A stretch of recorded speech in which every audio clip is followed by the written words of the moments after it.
hang on to your seat, baby, cause this one's a screamer.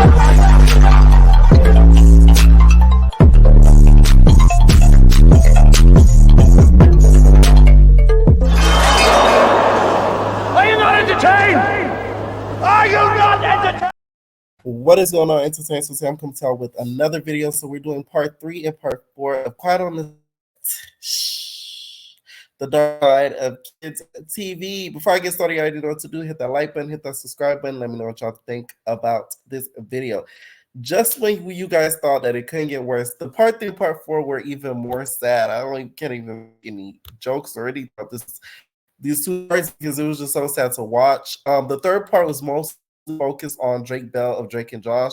He talked a lot about the stuff that he went through behind the scenes. What's crazy about this whole part is literally yesterday is when the whole world really found out that the guy that Peck touched, Brian Peck, was him, because when the charges were pressed on him, Drake went as Jane Doe. So you didn't know John Doe. You didn't know who he was. That was the person that Brian Peck SA'd. You did not know who he was. So yesterday is when the whole world sort of found out when the actual docuseries was dropped. Shout out to him for having enough courage to come out with something like that, because I don't think I want to do that. I'm sorry. When stuff like that happens to you, it's embarrassing. It's humiliating. It's sick. You feel sick.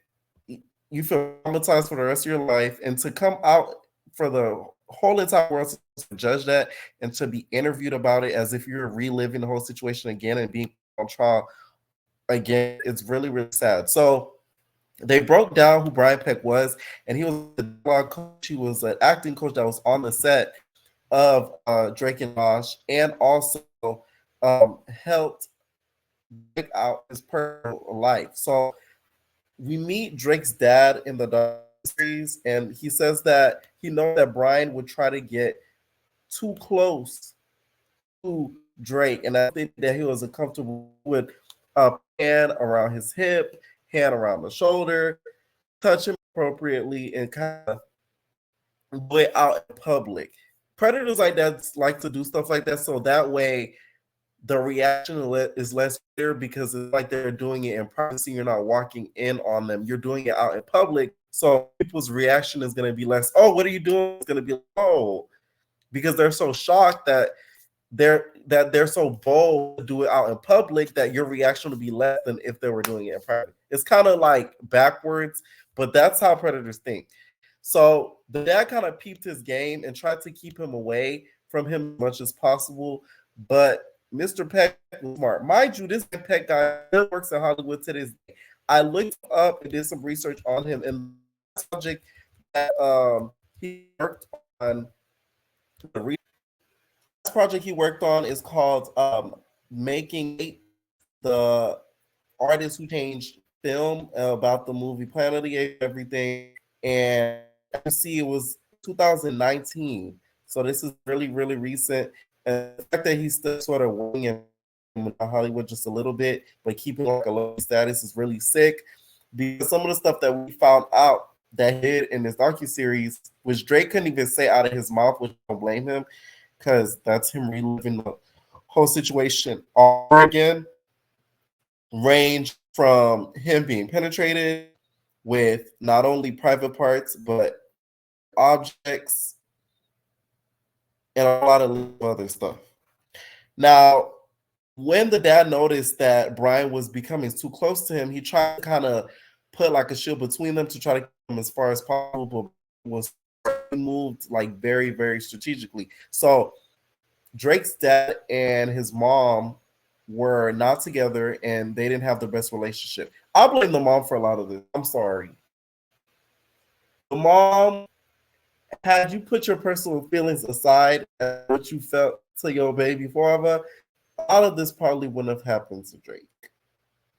And I know she probably feels a whole lot of guilt because of this, because the dad saw it from a mile away, and the mom was negligent into seeing anything and just let it happen just because she hated the dad that much. Because what Brian did was got very close to Drake's mom and made sure Drake was manipulated and groomed as to not liking his father, thinking that the father was manipulating and messing with Drake's finances. Also, y'all know I have the Selena documentary and talk about Selena documentary, which I am going to be doing that very soon. I told you I expect new content on this channel, okay? Because let's see Yolanda Saldívar and her lying on our docu-series too. Okay, now he made sure that Drake kind of was groomed as to thinking that his dad was trying to money from him that wasn't his, and also that people on the set hated that was always there because dad used to pick him up from school, take him to auditions, would always be there on set, and Brian made it seem like him being on set was like a nuisance and it was a bother to people. Drake, being as young as he was about like 15, 14 around the time, he believed it. He kind of brainwashed to hate his own dad. And that's where Brian kind of moved in with the kill. He made sure that the mom knew some of the stuff that was going on, and they even hired a lawyer, and the lawyer saw that there was no financial disruption on Drake's end, that money wasn't being taken from him. Okay. After they found out that money wasn't being taken from him, Brian still made it a point and went to Drake's mom, and made it seem as if, Drake's dad is causing trouble. He's still stealing money. He's doing this, he's doing that, to the point where Drake told his mom that he doesn't want the dad being his manager, the dad being into finances, which email and requested this, and dad coward and let it happen. That dad, I felt so sad just watching it because you could tell he's still traumatized about the whole situation to this day. He was really emotional during the interviews, was crying in the interviews, because after that happened, that's when Brian kind of took over, and there was one time they threw a birthday party, Drake's birthday party at his house, and there was a situation to where Drake said one time he was laying down next to Brian on top of him, and then things happened, and he said it wasn't a one-time situation, and it would happen on a repeated basis. So he basically was SAing this Drake at about 14, 15 years old, repeating at a time. So how this was ended up finding out, Drake had a girlfriend, and when Drake's girlfriend's mom, they were at the house one time, and Drake said in the docuseries that he would never want to leave his girlfriend's house because that's where he felt the most comfortable. One time, Brian wanted to take them to Disneyland. I also want to mention, I know Disney has their own issues too. I just never found a lot of Nick shows funny. That was my whole point into saying that. Their humor, like, basically say Dan's humor I didn't find the funniest. That was my whole point. Saying, I know Disney has, we know that. I know that. Okay, now, because he wanted to go to Disney with them, he started blowing up the mom's house phone. Like, hey, where Drake at? Where Drake at? Where Drake at? Call repeatedly, to the point where he ended up talking to him on the phone to Drake. Drake's like, I don't want to go. I double booked. I can't go. So Drake's girlfriend pulled him into a room and basically said, hey, what's going on? And the mom, the girlfriend, basically was like, hey, like, I'm gonna take you to therapy. I'm gonna tell you I'm taking you to therapy, and what's going on. And the therapist sort of broke down and found out what was going on with Drake. And there was one instance he talked on the phone with his mom and broke down and told everything that was going on, everything that was being done to him on a repeated basis. So of course they went to go press legal charges. And when they went to go press legal charges, he had to call and basically wiretap. Now, part it reminded me of Mob Wives, because if y'all remember Mob Wives, season 4, when one of the girls came there and she was talking about a wiretap, she was talking about this wiretap that, and she even showed her on the show listening. Alita, that was her name. They even showed her on the show listening to the wiretaps. So he basically had to have a wiretap phone call, get him to admit to doing all the things to him, even though they had a great amount of evidence on him, but they had to get him to admit to it to basically prosecute him even further, which he ended up admitting to it, and he was being recorded. Am I being recorded? After that happens, of course, the legal proceedings go. When Drake says he showed up to the courtroom, all of the people on inside were a lot of people that were on the Nickelodeon set, and also a whole lot of people that were in support of him that he didn't think was going to be a supporter. Basically, out of the court was full to the brim, to the very, very brim. So it made him really sad. Now they also talked about letters of support that he ended up getting. I'll just pray and hope that they did not know all the details and wrote these letters of support, because y'all some sick months, and I pray for you. That is sick. Why would a kid do something like that? And not even that, they have him on tape bidding it. These actors were like big actors at the time, and they had no issues with supporting him. Now, what was sick was this man only got 16 months in jail and had to register as a SCX offender. That's it. This is the problem that's wrong with the justice system, because it's like that's so much of a short time for what Drake went through. Like, this boy was R-worded with foreign objects. So you not only took it, you did the unthinkable, you went even further. But he only gets 16 months. But a nigga gets caught moving weight and they get like 3 decades. Make it make sense. It's sad. Now, he got out and then also went to work with the Sweet Life of Zack and Cody. This is why I mentioned the whole Disney situation, because I don't want y'all to think I think Disney is like, golden, because we all know it's not. I just hope any of the people on Sweet Life of Zack and Cody did not, experience anything like that, because that would be really, really sick, especially the twins or anybody that just worked for that show just in general. Now, upon further research, you guys, Brian Peck only did 3 episodes on Sweet Life of Zack and Cody for 2006 through 2007. So he only worked there for a short period of time, but you know how these predators go.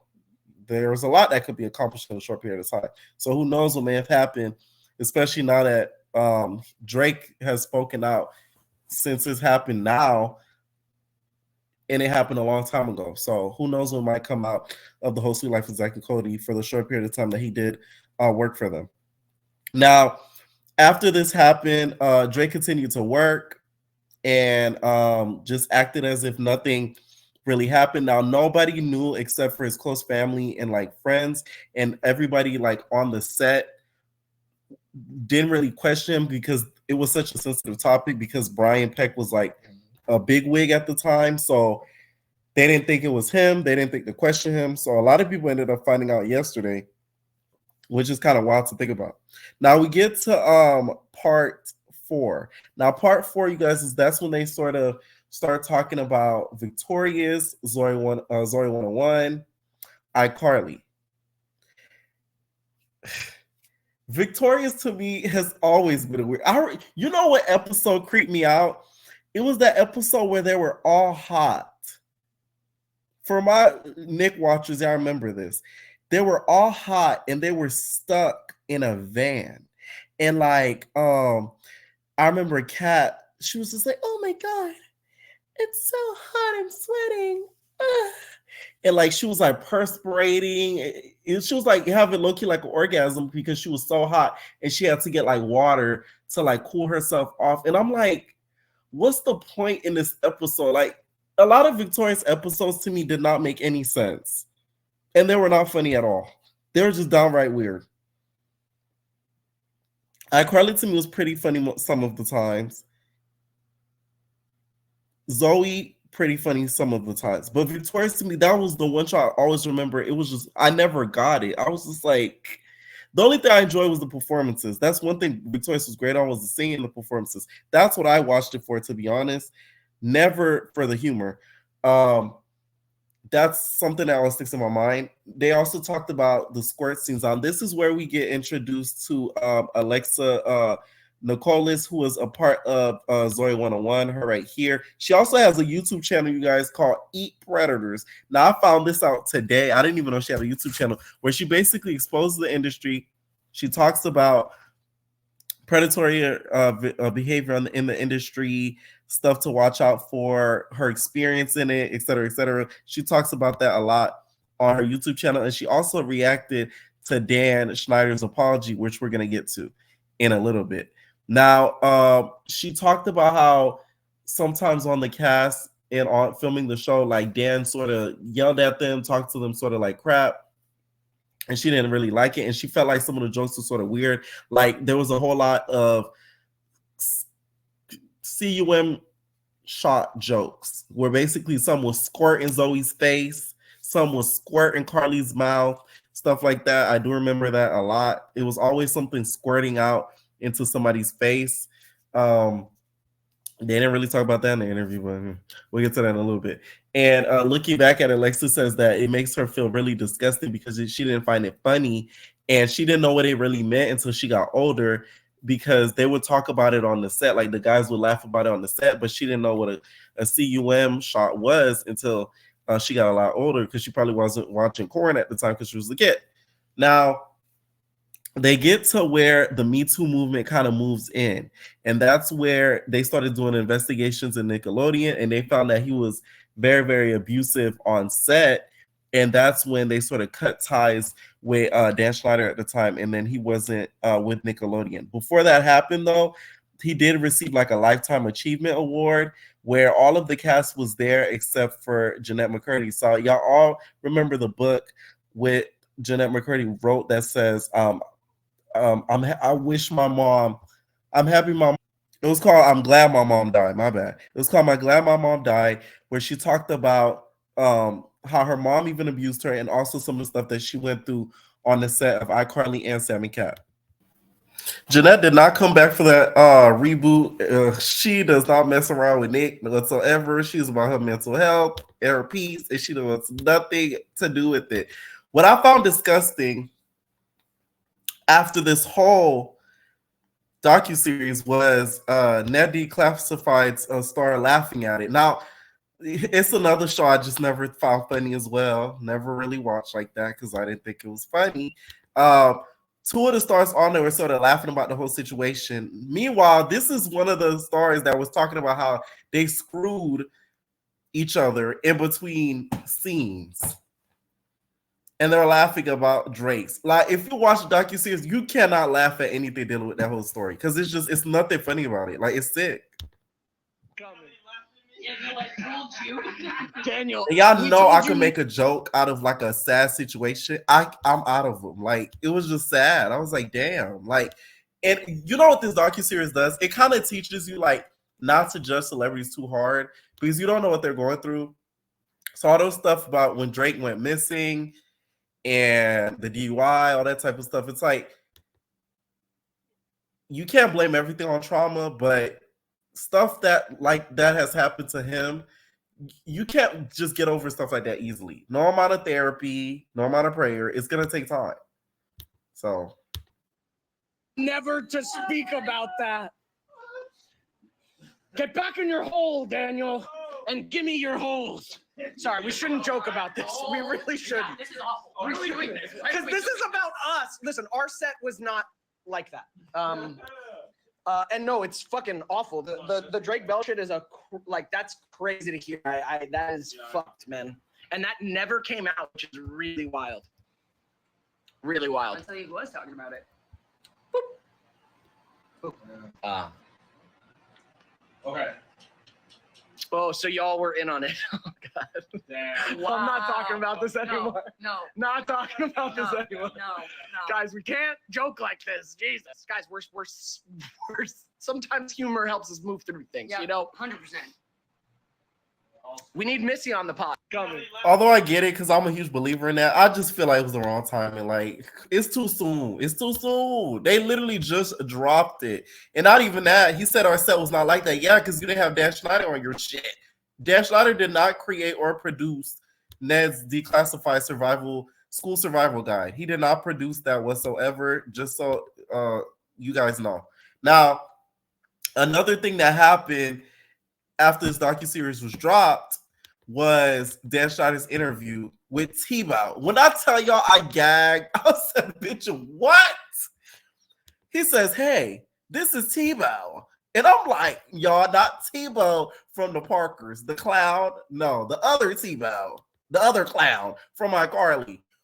Tebow should not have done this interview. It gave me very much Coon vibes. Although you did not experience what these other people experienced, have a little bit of sympathy and just have declined the interview. Clearly, the Hollywood Reporter contacted somebody that he was cool with and said, hey, we want to get him to do this interview on our platform, but he won't sit with us. That's what I think happened, just my opinion. He won't sit with any of us because they know we're going to grill his ass and we're not going to make the interview nice. So, hey, can you interview him for us and we just give you the questions and you could kind of do what you need to do with them? And Tebow said yes. And Tebow then called Dan Schneider. That's what I think really went down. If you really want to keep it a buck. Okay? It gagged me when I seen him. I'm like, not the nigga Tebow. Where's your donuts? Like, what the fuck? When I seen it on Twitter, I thought it was fake. I thought, oh, it's probably a dreadhead nigga that looked like Tebow. But then I started watching it, and then I started reading the comments. I'm like, wait, it is Tebow. The interview to me was a crock of shit.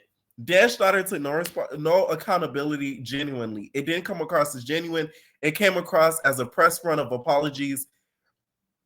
What bothered me, you didn't look directly into the camera and say, hey, you know these people by name at this point. It's not like everybody in the docuseries, you know by name. So if you meant it genuinely, you should have looked at the camera, apologized to them by name, and then we really would have known that you stand on business. Not saying I apologize. My older Nintendos know what I'm talking about when I say that. Not look away, look down, and say I'm sorry. But who are you saying sorry to? That's what we really need to know. Now, he did take responsibility for how he treated some of the people on the set. He's reiterated how he could have been nicer. You needed to really apologize for some of the jokes that you did and allowed, because some of them were not really funny and they're outright. They were just weird, to be honest. America needs an apology for that. But it just bothered me. You did not look into the camera and once apologize to the people that were in the series by name. And in my opinion, also, he sort of deflected some of the stuff and tried to put blame on other people. Like, he brought up Peck and how Peck went to work with Disney. They ain't got shit to do with you. We talking about what you did and what you allowed. Peck ain't in this, even though he really is, because he worked under you. But we're not talking about Peck. We're talking about what you did. It was 20 minutes of bullshit, in my opinion. I'm sorry. Now, Tebow, you need to go back to selling donuts. Even though you don't even sell donuts, nigga, pick up a stick. Because the nerve of you, nigga, talking about it wasn't my experience.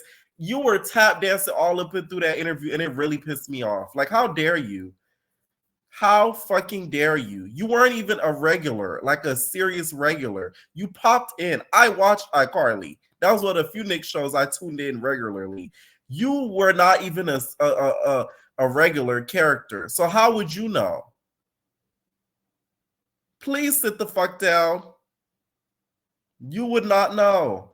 You were not Jeanette. We're there every episode. You were not fucking Carly. We're there every episode. You were not even Gibby. Gibby had more appearances than you did. Like, it really pissed me off in that interview, because although it was funny, because I laughed in the interview, not gonna lie, because I can't take him serious. I kept thinking of his character. And clearly, they integrated a lot of his personal characteristics in that character, because it was like watching Tebow interview him. You think so? I just feel like that interview should have been done by him. The interview should have been done, but just not by him. Where's Kevin Frazier, one of them niggas, a real journalist that could have really grilled this nigga? Okay. all in all, I learned a lot from this docuseries. Y'all know, I'm pursuing a lot of stuff like in the entertainment industry, or whatever. I've already like got a couple of stories that I could even tell y'all that have been and that I've seen with my own eyes, or that people have told me that I'm talking about on here. It is great to see docuseries like that because you really get behind the scenes of what goes on sets. So shout out to the ID channel and just this programming for just coming up with this. Okay, let me know what y'all think about this third and fourth part of the series. Wherever. No personal thing.